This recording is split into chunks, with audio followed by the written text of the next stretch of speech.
En los 3 años y medio de mandato que tenemos hemos recorrido toda la provincia, del norte al sur, en esta posibilidad. Pudimos venir al centro de Sunchales porque la verdad que no habíamos estado todavía en el centro, y esta reunión, especialmente con el área comercial que pudimos concretar acá en Sunchales, tiene que ver con un punto que hoy para la sociedad argentina en general y por supuesto para la provincia repercute, que tiene que ver el área de la economía, de qué va a pasar el día de mañana. Vimos el resultado de las últimas elecciones y lo que pasó con el dólar, así que desestabiliza más lo que ya venimos hablando. Y bueno, en las próximas elecciones nosotros vamos en el Frente Viva la Libertad, con el compañero Juan Argarañaz de frente en la lista, con unas políticas y un referente a nivel nacional como es Javier Milei, que es gran economista y con políticas y propuestas puntuales en el área de economía. Entonces, la conversación que venimos a plantear hoy a los compañeros tiene que ver en ese área, decir, bueno, más allá de lo que se sabe públicamente, de las propuestas de Javier Milei, decir puntualmente en materia de economía, en materia pymes, en materia comerciantes, en materia industria, cómo podríamos fortalecer, digamos, el acompañamiento y en dónde estamos parados hoy en este punto en Sunchales. Bueno, sos médica, ¿verdad? De profesión, médica de familia, generalista, trabajaste muchos años en el sector público y teniendo en cuenta que Javier Milei, una de sus propuestas es eliminar el Ministerio de Salud e integrarlo adentro del Ministerio de Capital Humano. ¿Cómo sería esto? ¿Cómo lo ven ustedes? Contanos con más detalles para que el común de la gente pueda entender un poco el plan de gobierno. En primer lugar, sí, porque uno lo escucha hablar a Javier y podría llegar a asustarse antes de tiempo, porque también Javier propone cambios él mismo lo dice, son a 35 años pensar en la Argentina a un proyecto a largo plazo, y nosotros siempre lo dijimos, materia de seguridad, materia de educación, materia de salud, los planes tienen que ser más de 4 años, definitivamente, y que cuando cambie el gobierno no venga a cero todo lo que se hizo antes, porque si no, no llegamos a concretar nada,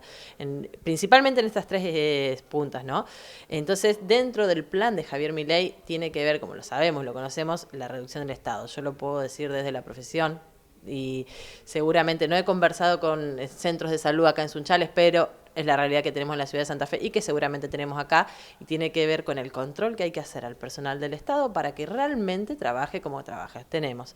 médicos que deben cumplir determinada cantidad de horas en los centros de salud y no asisten, pero sí lo hacen en el horario del privado. En el centro de salud se reduce la atención a 2 o 3 pacientes que digo, reduzco la planilla y no atiendo la cantidad de horas que tengo que estar. Servicios que deben darse en el centro de salud, pero se abusan por otro lado. Hemos tenido en Santa Fe situaciones de robos de elementos del centro de salud que se revendían en el trueque. Entonces, toda esa cuestión que hay que desarmar, que hay que desentrañar en materia de salud, es este cambio que propone Javier Milei. No es quitar la salud pública, no es cerrar el acceso a la salud, ni mucho menos, como a veces sacan de sus palabras ideas que no son las que él manifiesta, sino en controlar para que tengamos un Estado eficiente y tengamos una salud que realmente sea accesible para todos y como decimos, los pilares de la APS, la atención primaria de la salud, en la cercanía del barrio de lo que necesita. Yo hice medicina general, como decías, centro de salud, entonces siempre digo, hay que caminar el barro, hay que ensuciarse, hay que ir el día después de la lluvia para ver cómo la gente no puede acceder porque el barro no te deja llegar,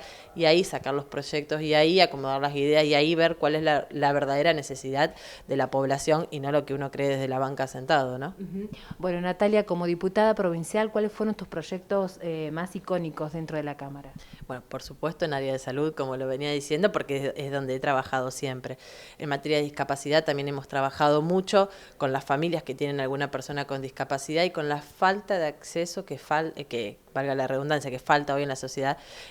Nosotros estamos hablando de un paradigma nuevo en discapacidad y tiene que ver con el acceso o la autonomía que tenga la persona con discapacidad para desempeñarse como cualquier otra persona. Y muchas veces las barreras en realidad las pone la sociedad y no la discapacidad física que pueda llegar a tener una persona. Bueno, en ese sentido me han encontrado siempre de aliada muchas ONG, muchas familias puntuales. En materia de educación también el acceso a los niños con discapacidad hoy a una escuela, porque muchas veces se dicen integradoras y cuando llega el momento de gimnasia al niño con autismo le piden que se retire. Así que desde ese punto también hemos acompañado la educación en la formación real, en inclusión y en poder incorporar en un aula a todos los niños por igualdad y en una formación de una educación que regule siempre hacia arriba y no que nivele hacia abajo, porque lamentablemente la pandemia muchas veces se usó de excusa para esto de que pasen, que no se repita, que se siga adelante, y en el medio están quedando generaciones sin los conocimientos básicos que se deben incorporar en la escuela. Y en esto de incorporar los conocimientos básicos de aprendizajes, el apuntalar a la familia también como formadora de valores y como proyección de lo que uno busca en una persona, no abandonar, y esto es claro también en nuestros principios y que también lo encontramos en Javier Milei, por eso esta identificación de Viva la Libertad con Javier Milei, que tiene que ver con no permitir el adoctrinamiento del Estado sobre nuestros hijos, sino tener como padres el formar a nuestros hijos y enseñarles los valores que queremos y no que vengan desde el Estado a decirnos lo que tenemos que enseñarle a nuestros hijos, sino el Estado acompañar, pero la decisión final siempre la tenemos los padres. Y el otro punto ha sido en materia de seguridad. También soy miembro de la Junta Provincial de Seguridad, que lamentablemente el gobernador actual ha convocado muy pocas veces, pero como lo hemos dicho cada vez que nos acercamos, seguridad es un tema que hoy tiene que estar en agenda, no por agenda política, no tiene que ser en el discurso, sino por realmente querer cambio y consenso de todos los partidos. Son cuestiones que van más allá de la bandera política que uno lleva, pero cuando hablamos de seguridad hablamos de un plan amplio que tiene que estar pensado con una cuestión multiministerial, porque no es el policía que debe caminar en la calle, sino que también que tiene que estar el Ministerio de Desarrollo, los clubes de barrios accesibles para que los chicos puedan estar practicando deportes y trabajando los jóvenes y no cayendo en otros vicios que después nos llevan a la delincuencia. Tiene que ser un acompañamiento desde materia de salud. También en el centro de salud nos pasa que muchas veces que tienen que trabajar con policías en la puerta por el nivel de violencia que se vive adentro. Eso tampoco puede estar sucediendo. Digamos, que volvemos a lo mismo, ¿no? A cómo se está trabajando en el centro de salud para que se ejerza eso, digamos. Bueno, seguridad, vuelvo a decir, es amplio. Y, por supuesto, acompañando a los policías. Como en cualquier otra estructura, siempre dijimos, aquel que hace mal las cosas hay que investigarlo, hay que penalizarlo como corresponde. Pero también hay que saber que hay buenos policías, que hay buenas personas dentro de la fuerza de seguridad en general, los bomberos, por supuesto,